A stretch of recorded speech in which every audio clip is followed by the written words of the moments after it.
कुछ नहीं चाहिए। आदि शक्ति मैया ने कहा, भगीरथ मैं तुम्हें ये वचन तो नहीं दे सकती कि गंगा आएंगी, लेकिन हाँ उपाय बता रही हूँ, तुम्हारा सोर्स करूंगी, सिफारिश करूंगी। तुम एक काम करो, तुम ब्रह्मा की तपस्या करो। भगीरथ ने कहा, माँ फिर वही बात, मेरे पिताजी, मेरे दादाजी, मेरे परदादा जी तो ब्रह्मा जी को रटते रटते दुनिया छोड़ के चले गए। कहा नहीं, मैं कहती हूँ तुम करो। अब मैं पता लगा रही हूँ गंगा है कहाँ इसमें। महाराज जन्मेजय ने व्यास जी से प्रश्न किया, कहा गुरुदेव आखिर कौन कारण था कि जो इनके पिता दिलीप, अंशुमान, असमंजस ये तपस्या करके चले गए, लेकिन ब्रह्मा जी नहीं आए, गंगा क्यों नहीं आई? तो महाराज व्यास जी ने कहा एक कारण और है। कहा महाराज जी कारण बताइए। तो कहा एक दिन की बात है, ब्रह्मलोक में माता सरस्वती जी बीड़ा बजा रही थी, और महाराज जी बीड़ा की इतनी सुंदर आवाज, जैसे यह कथा हो रही है तो ये आवाज दूर तक जाती होगी। कुछ लोग को अच्छा भी लग रहा होगा कि भाई कथा अच्छी हो रही है, कुछ लोग सोच रहे होंगे यहीं से आनंद आ रहा है, लेकिन कुछ लोग ये भी सोच रहे होंगे कि अगर पास में चलो तो ज्यादा आनंद आएगा। तो महाराज बीड़ा की आवाज जो ब्रह्मलोक में मैया सरस्वती जी बजा रही थी, वो आवाज पहुंची बैकुंठ में। अच्छा बैकुंठ में कौन रहता है? कौन रहता है? अरे बैकुंठ में कौन रहता है? किसका है बैकुंठ? भगवान विष्णु का, माता लक्ष्मी का। अब महाराज जब आवाज पहुंची वहां, तो मैया लक्ष्मी ने कहा भगवान विष्णु से, वाह कितनी सुंदर आवाज आ रही है। लेकिन एक कहावत है ना कि दूर का ढोल सुहावना लगता है, हाँ? पास में जाने के बाद पता चलता है कि असली चीज क्या है। तो भगवान विष्णु से निवेदन करने लगी माता लक्ष्मी जी कि महाराज हमारी इच्छा है ना कि तुम मुझको लेकर के चलो ब्रह्मलोक। बहुत दिन हो गया सरस्वती से मिलन भी नहीं हुआ है, और वहां पास में जाएंगे तो देखेंगे कि कैसे वीणा बजा रही हैं। आप कह रहे हो कि दुनिया में एक नंबर मास्टर है, कला की देवी है, तो उनकी कला देख करके मैं आऊंगी। भगवान विष्णु ने कहा लक्ष्मी मैं तो नहीं जा सकता। कहा क्यों? कहा कल हर सैनी एकादशी है। ये कब पड़ती है? कब पड़ती महाराज जी? आषाढ़ के शुक्ल पक्ष, उसी दिन से विवाह की लगन खत्म हो जाती है। आषाढ़ के शुक्ल पक्ष की एकादशी को हर सैनिक, उसी दिन भगवान समुद्र में क्षीर सागर में जाकर के और समाधिष्ट होकर तप करते हैं। 4 महीना सोते नहीं है। वैसे नाम तो उसका है हर सैनी, सैनी का मतलब सोते हैं, और 4 महीना सोते नहीं और नींद में नहीं रहते हैं। वो योग निद्रा में रह करके तपस्या करते हैं। तालियां होनी चाहिए महाराज। योग निद्रा अलग चीज है, और जो रात में हम लोग घुघुआइत नहीं है उड़ के, ये नींद अलग है। इस नींद में उस नींद में अंतर है। तो भगवान विष्णु ने कहा लक्ष्मी मैं कल चला जाऊंगा क्षीर सागर, और कल से 4 महीना तक मैं वही रहूंगा, चौमासा मेरा चलेगा। और जब कार्तिक आएगा ना, देवोत्थानी बीत गई, जो बीती हुई एकादशी है, का देवोत्थानी एकादशी आएगी तब मैं फिर योग निद्रा से बाहर आऊंगा, तब तक मैं कहीं नहीं जा सकता। तो मैया लक्ष्मी ने कहा देखो ऐसा पहली बार आपसे कहा रहा कि चलो कहीं घुमाए लो, आप मना कहते। तो भगवान विष्णु ने कहा देखो तुम्हारे पास भी तो साधन है। अच्छा लक्ष्मी जी की सवारी क्या है? क्या है? क्या है बेटा? तो हमारे तरफ मुंह करके कहेगा उल्लू। अरे उल्लू कहो, लेकिन ठीक इस तरह से उल्लू, हम उल्लू नजर आ रहे हैं। माता जी की सवारी क्या है? उल्लू। नहीं हम हाथ नीचे करके बोले उल्लू। अच्छा उल्लू के सवारी चीजें बताओ। उल्लू दिन में देखता है, रात में? रात में। और मान लो दिन में माता जी का कहीं जाए परसपुर बाजार का, कैसे जाएंगे? हेडलाइट तो फेल है। दिन भर तो उल्लू लटके रहते ना, पेड़ पर लटके रहते। जब रात होती है तभी वो कहीं जाता है। इसीलिए जो माताएं बैठी हैं, बुआ बैठी है ना, भले लोग पढ़े लिखे ना रहे हो उस जमाने में, लेकिन एक चीज इनका पता रहा कि लक्ष्मी जी जब चलती हैं तो सूर्य अस्त के बाद चलती हैं, और जब घर से जाती हैं तो सूर्य निकलने से पहले जाती हैं।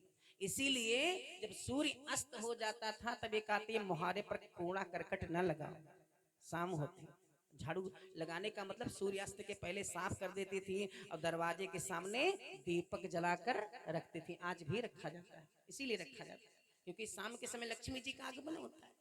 अच्छा, सुबह सुबह दिन निकलने से पहले माताएं उठती थी, अब तो कोई उठते ही नहीं है, जो उठो चाहे तो मोबाइल के कारण नहीं उठ पा। 12 बजे तक तो उनका टुक टुक टुक टुक टुक टुक, जब तक मोबाइल स्विच ऑफ नहीं होगी तब तक अपना कहीं स्विच ऑफ होंगे। हाँ? तो जो 1 बजे रात का सोए हैं कहाँ 4 बजे उठेंगे।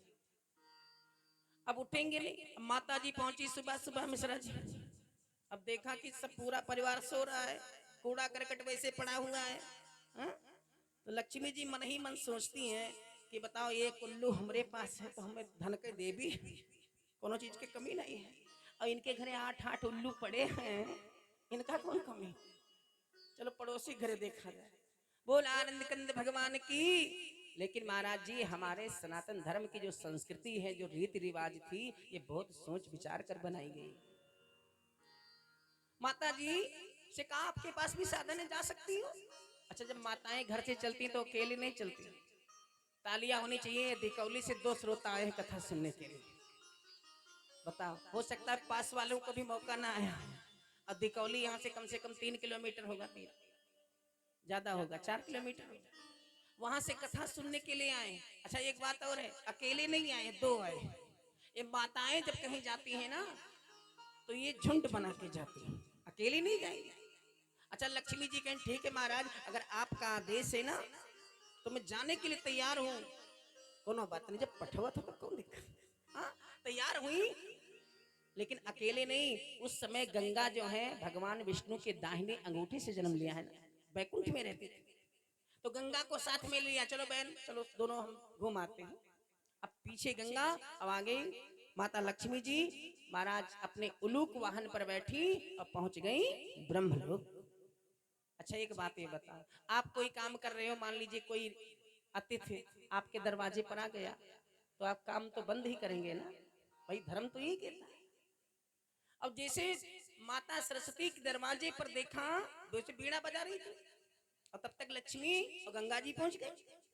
तो जैसे देखा, माता लक्ष्मी ने तुरंत अपना बीड़ा रख दिया और उठ करके महाराज हाथ जोड़ करके माता लक्ष्मी का स्वागत करने लगी कि हे जलधि तनया, हे विष्णु प्रिया, शुभ आगमन तुम्हारा है।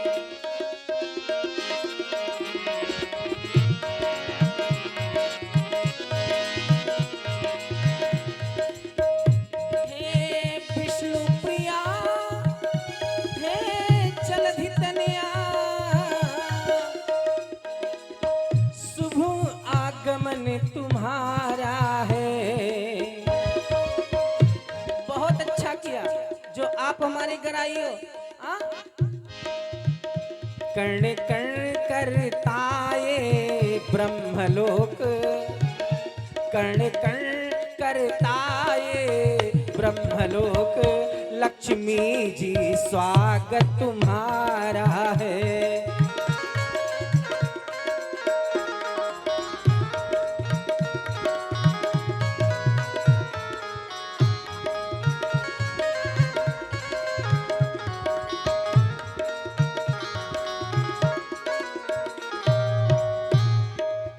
सरस्वती मैया की। देखो, सरस्वती जी शिक्षा की देवी हैं, कला की देवी हैं। अब ऐसे नहीं मास्टर हैं, सभ्यता देखिए, संस्कृति देखिए। खड़ी होके हाथ जोड़ कर माता लक्ष्मी जी का दीदी नमस्ते प्रणाम, मेरा ब्रह्मलोक कण कण आपका स्वागत करता है। बहुत अच्छा किया जो आप आई हो। माता लक्ष्मी को अपने सिंहासन पर बैठा दिया, गंगा जी को बैठाया, जलपान करवाया। अच्छा, उसके बाद क्या होता है भाई, जिसके घर जाओ ना वो एक बार पूछता है क्या भैया बहुत दिन के बाद आए हो। हाँ? और चलते समय एक बात ही कहते फिर आयो, 2 चीज कहता है ये जरूर, बाकी और हालचाल हो या ना हो, लेकिन ये 2 बात जरूर होती है, भैया बहुत दिन के बाद आए हो। हाँ? तो माता सरस्वती जी ने लक्ष्मी जी से कहा देवी बहुत दिन के बाद आ जाई हो ब्रह्मलोक में हमारे। अच्छा एक बात ये बताओ, जिसको अहंकार होगा ना, घमंड होगा, तो उसकी बात से ही पता चल जाता है। लक्ष्मी जी ने कहा देखो ऐसा है ना, अब तुम्हारी तरह थोड़ी हूं फर्जी जो बैठी बैठी बीड़ा बजाऊं। हाँ? इस दुनिया में, इस संसार में इतने मुझे चाहने वाले हैं, इतना हमको चाहने वाले हैं कि कोई चाहता ही नहीं कि लक्ष्मी हमारे घर से चली जाए। अच्छा इतने लोग बैठे हो, कौन चाहता कि लक्ष्मी हमारे घर से चली जाए? तो हाथ उठाओ। कोई नहीं। ये सब लक्ष्मी भक्त, कोई नहीं चाहता। कोई चाहता है? नहीं चाहता। अच्छा अब ये घमंड लक्ष्मी जी का है। हाँ, कि हमको चाहने वाले इतने हैं ना कि कोई चाहता नहीं कि मेरे घर से लक्ष्मी चली जाए। सरस्वती जी ने कहा देखो ऐसा है ना कि दो विभाग तुम देखती हो, एक धन देवी हो, भाई धन की देवी हो, धन देती हो। दूसरा रूप देती हो। दो चीज तुम्हारे अधीन है। अगर रूप चाहिए तो लक्ष्मी जी की पूजा करें, धन चाहिए तो लक्ष्मी जी की पूजा करें, अगर शिक्षा चाहिए, ज्ञान, तो सरस्वती की पूजा करें, कला चाहिए तो सरस्वती की पूजा करें, अगर शक्ति चाहिए, बल चाहिए, तो मैया पार्वती की पूजा करें। हे महाराज कहा देखो तुम धन की देवी हो ना, तो दुनिया में सब लोग धन चाहते। धन का ऐसा कोई व्यक्ति पैदा नहीं हुआ है जिसका धन का लोभ ना हो। लेकिन एक बात बताऊं लक्ष्मी, इस संसार में मुझे तुम बिल्कुल फर्जी समझ रही हो ना। इस संसार में धन से बड़ा ज्ञान होता है। तालियां होनी चाहिए महाराज। अच्छा आप लोग क्या मान रहे, धन बड़ा होता है कि ज्ञान? क्या बड़ा है? ज्ञान बड़ा है। लक्ष्मी जी को बहुत बुरा लगा, तोरे ऊपर नाराज हो गई हुई है। आप यहाँ समर्थन करते हैं सरस्वती के, बैठी बैठी हैं कथा सुनाया आई है। हाँ? कहा नहीं, लक्ष्मी जी अड़ गई, कहा धन बड़ा होता है, और सरस्वती जी कहती नहीं ज्ञान बड़ा होता है। लक्ष्मी जी ने कहा एक बार बताऊं सरस्वती, और मैं चाहूं तो एक भिखारी को एक सेकंड में राजा बना दूं, भारत का प्रधानमंत्री बना दूं। अच्छा बस। सरस्वती ने कहा तुम चाहो तो एक मिनट में उसको राष्ट्रपति बना दो, हाँ कुबेर बना दो, लेकिन मैं अगर उसके दिमाग में बैठ गई ना तो 7 दिन के बाद वो भूमिहीन हो जाएगा। तालियां होनी चाहिए। वो सब कर्नैलगंज में उठा ही लगाएगा। अच्छा ज्ञान बड़ा होता है। सरस्वती ने कहा एक बात बताओ कि जिस समय महाराज विश्वामित्र अयोध्या पहुंचे तो महाराज दशरथ ने मुकुट उतार दिया, और उतार करके साष्टांग मत्था रख करके प्रणाम किया। बताओ राजा बड़ा है कि वो भिखारी? महात्मा भाई कुटिया में रहने वाला कौन बड़ा है? वो ज्ञानी बड़ा है जो उसके द्वारे पर आया। माता लक्ष्मी सरस्वती में विवाद बढ़ गए। कहाँ गई रहा हुआ कला देख, कहाँ दूसरे कला शुरू हुई। अब कोई हार मानने के राजी नहीं है ना। धन बड़ा है कहते नहीं, ज्ञान बड़ा है। और गंगा जी एक बाजी मुंह ताके लक्ष्मी के, एक बार सरस्वती के, केकरे तरफ बोले। फिर महाराज जी विवाद इतना बढ़ गया कि लक्ष्मी जी ने सरस्वती को श्राप दे दिया। ए सरस्वती तुमको बड़ा ज्ञान का घमंड है ना, मैं तुम्हें श्राप देती हूँ, एक कल्प तक तुम नदी बनकर के भूतल पर बहोगी। अरे बाप रे बाप। सरस्वती को जैसे श्राप मिला, सरस्वती भी उठ करके खड़ी हुई। ए लक्ष्मी तुम्हें बहुत अहंकार है कि मैं भगवान विष्णु के हृदय में वास करती हूँ। अरे मैं तुम्हें श्राप देती हूँ, एक कल्प तक तुम्हारा और विष्णु का मिलन ही नहीं होगा, इकट्ठा ही नहीं होगे, दोनों में अनबन हो जाएगी। ये श्राप। अच्छा एक बात ये बताओ, झगड़ा दोनों में हो रहा है, गंगा जी की तरफ से बोल रहे हैं, आप लोग बताओ। दो जन की तरफ बोल रहे ने मार कर आए दिए। बोले आनंद कंद भगवान की। भाई गंगा गई किसके साथ में है? लक्ष्मी के। हाँ चाय पानी भोजन क्वार्टर कमरा सब वैकुंठ पर। हाँ तो अब जब उनके साथ ही गई हैं तो झगड़ा केकरे तरफ करी है? लक्ष्मी की तरफ बोली हैं। जब गंगा ने देखा कि दोनों ने आपस में श्राप दे दिया, तब गंगा जी खड़ी हुई। ए सरस्वती तुमने अच्छा नहीं किया है जो लक्ष्मी दीदी को श्राप दे दिया। सरस्वती कहन बने इन्हें कही देखो न्याय नहीं बोलती हैं हाँ? अरे कुछ बोले रहा तो न्याय प्रिय बात बोलो या बहुत तरफदारी कर रही हो। अरे मैं तुमको श्राप देती हूँ गंगा, तुम भी नदी बन करके भूतल पर जाओगी और संसार के पापी जब आएंगे नहाएंगे ना तो अपना पाप तुम्हें दे करके जाएंगे। अरे बाप रे बाप, सबसे भयंकर श्राप तो गंगा जी को मिला। इसीलिए कहा जाता है ना कि मूर्ख नंबर 16 जे दूसरे के झगड़ा बोल। अब गंगा जी को बेकार व्यर्थ में श्राप मिल गया। गंगा जी अब महाराज ये तीनों देवियां अपने अपने स्थान को चली गईं।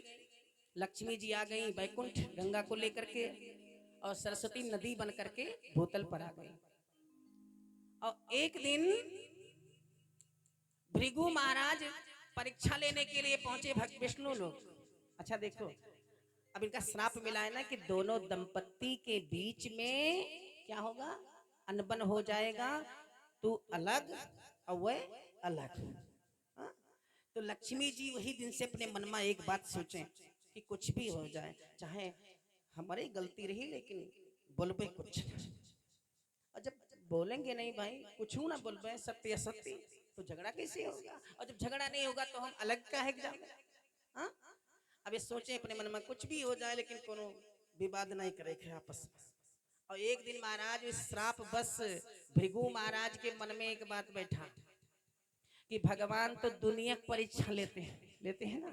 कोई कष्ट पड़ता है तो लोग कहते हैं महाराज का बताइए ये शायद भगवान परीक्षा ले बाजी। हाँ?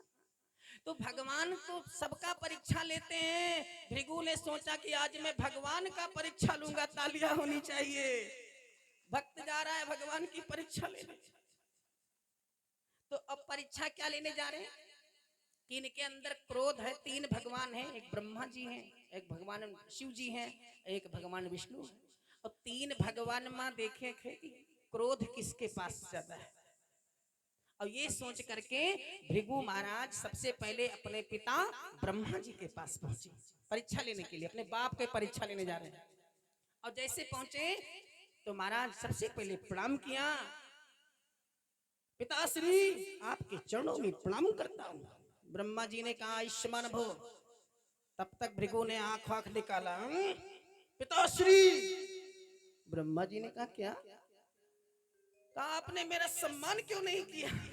अच्छा एक बात ये बताओ, लड़का चाहे जज हो जाए और घर पर पहुंचे, अब बाप चार पहिया पर बैठे हुए तो बप्पा उठ के खड़े हो जाए, भैया हमारे जज है सम्मान में खड़े हो जाए। भाई बाप बाप होता है। ब्रह्मा जी ने कहा अरे पढ़ लिख करके इतना घमंड तुमको हो गया है कि तेरे आने से मैं उठकर सिंहासन से नीचे उतर रहा हूं तेरे सम्मान में। पढ़ लिख करके मूर्ख है तू। अभी बताता हूं तुझे, मैं निकाल रहा हूं ब्रह्मा से, ऐसे पूत से बिना पूत ही सही।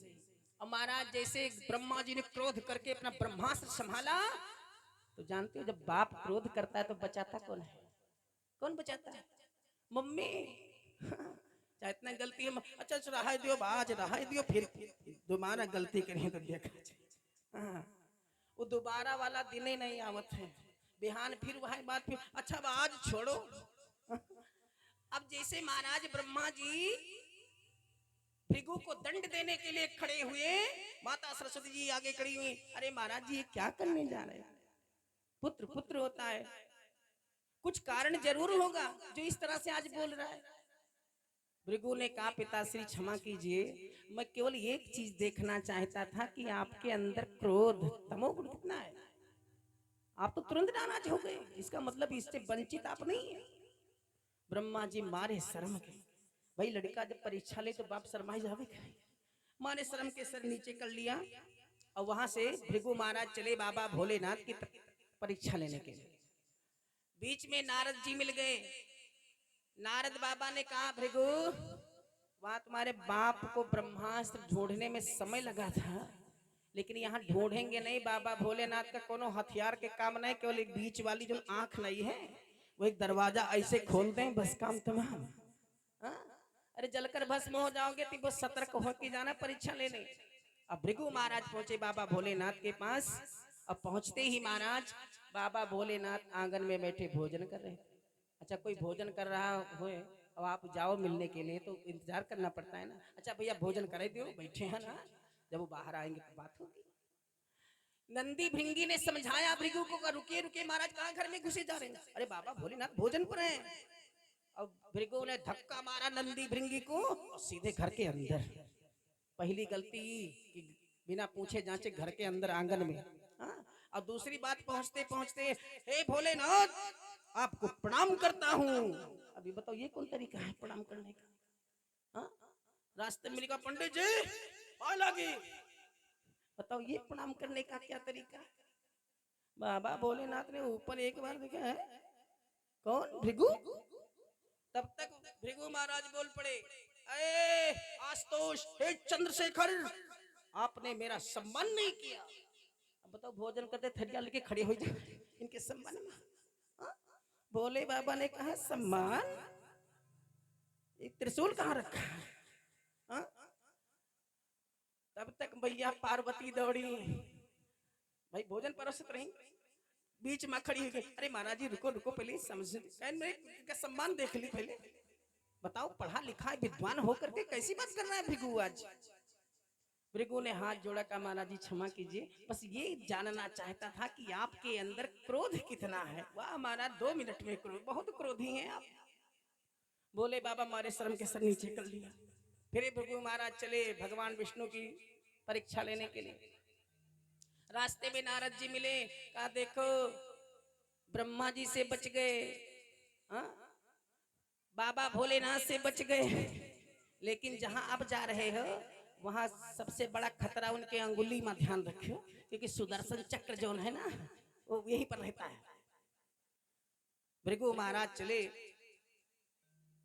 और महाराज जब पहुंचे क्षीर सागर में तो माता लक्ष्मी जी पैर दबा रही थी और भगवान विष्णु से कुछ बात कर रही थी, आपस में दोनों बात कर रहे थे। अच्छा जब बात किया जाता है ना तो जो बात करता है मुंह उसके सामने रखते हैं। अब भगवान लेटे यूं मुंह करके बात कर रहे और इधर से भृगु महाराज सामने से पहुंचे।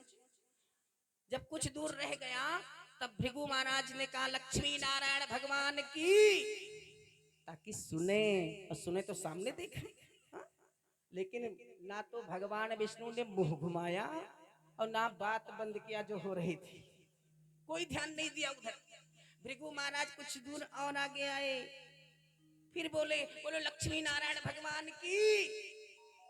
ए महाराज तब भी कुछ नहीं बोले, बस आपस में बात कर रहे। भृगु महाराज बिल्कुल किनारे पहुंचे। हाँ?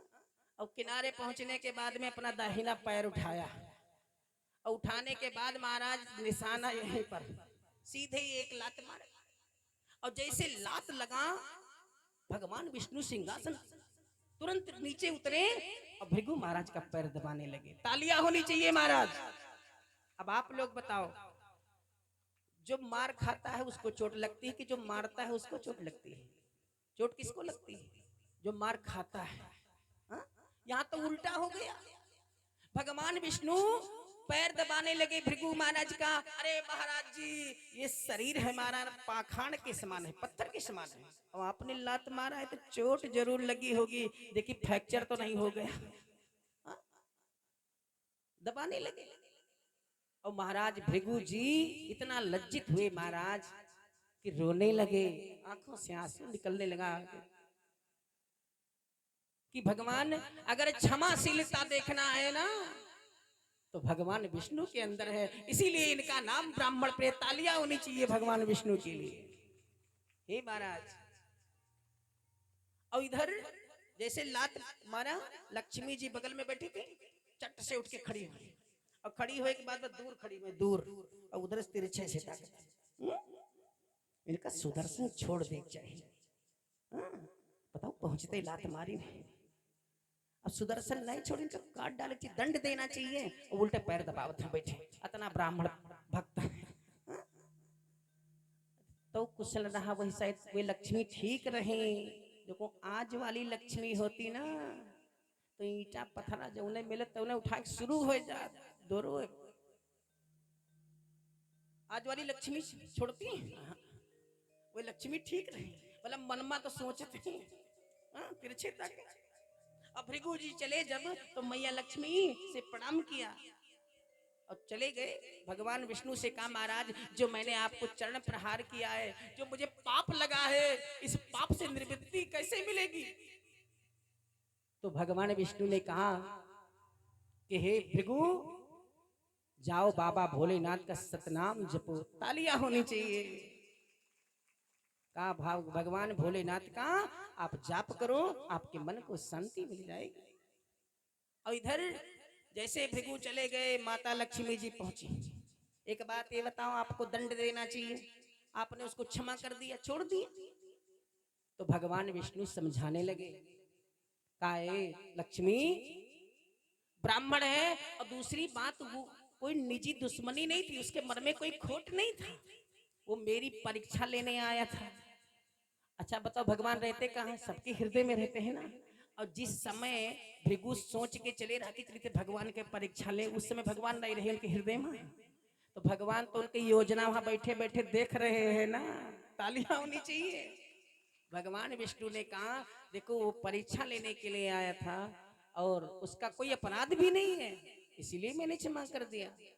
लक्ष्मी जी ने कहा नहीं, मैं तो ब्राह्मण के घर वास नहीं करूंगी, मैं श्राप दे दूंगी। श्राप?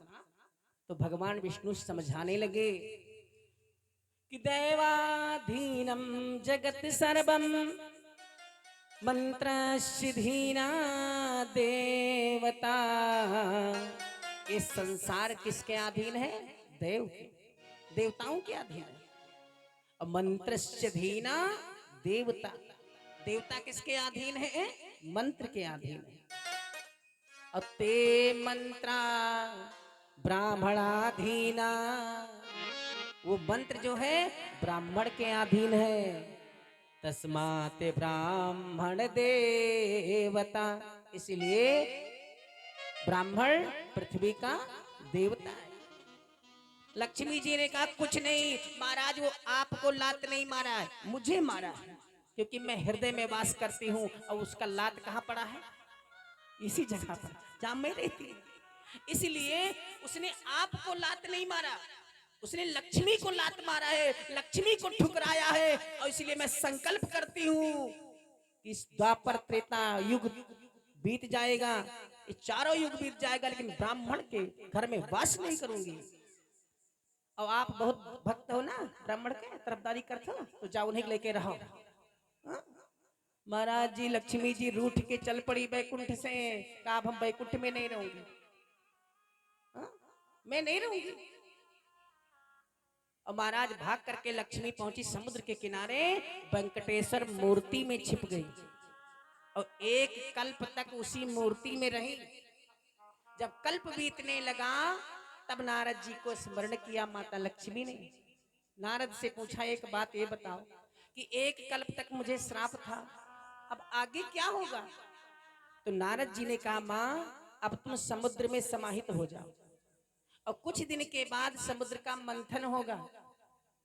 तो जब समुद्र का मंथन होगा तो आप समुद्र के रत्न के रूप में आप निकलोगी और पुनः भगवान विष्णु के साथ आपका विवाह होगा और आप वैकुंठ में जाओगी। बोले लक्ष्मी मैया की। तो सरस्वती श्राप से नदी बन के आ गई भारत में भूतल पर। लक्ष्मी श्राप से चली गई महाराज समुद्र के किनारे। और गंगा जी का आगमन कैसे हुआ इस कथा को हम कल सुनाएंगे। अब आगे आप लोग राम कथा श्रवण कीजिएगा। आइए तालियों के साथ छोटी सी भजन। कल की कथा में गंगा जी पृथ्वी पर आएंगे। सब लोग तालियों से बड़े भाव से कि जा हरि का भजन धीरे धीरे, किए जा हरि का भजन धीरे धीरे।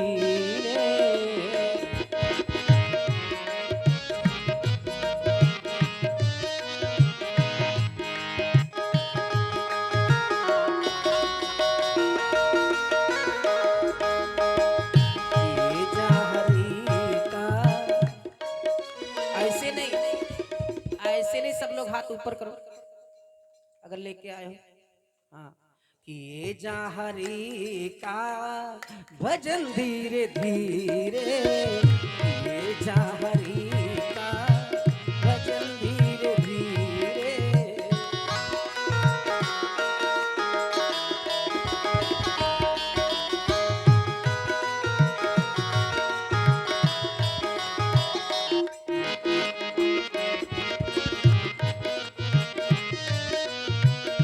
किए जा हरि का भजन धीरे धीरे, किए जा हरि का भजन धीरे धीरे। तो मिल जाए राधे, तो मिल जाए राधे रमण धीरे धीरे, तो मिल जाए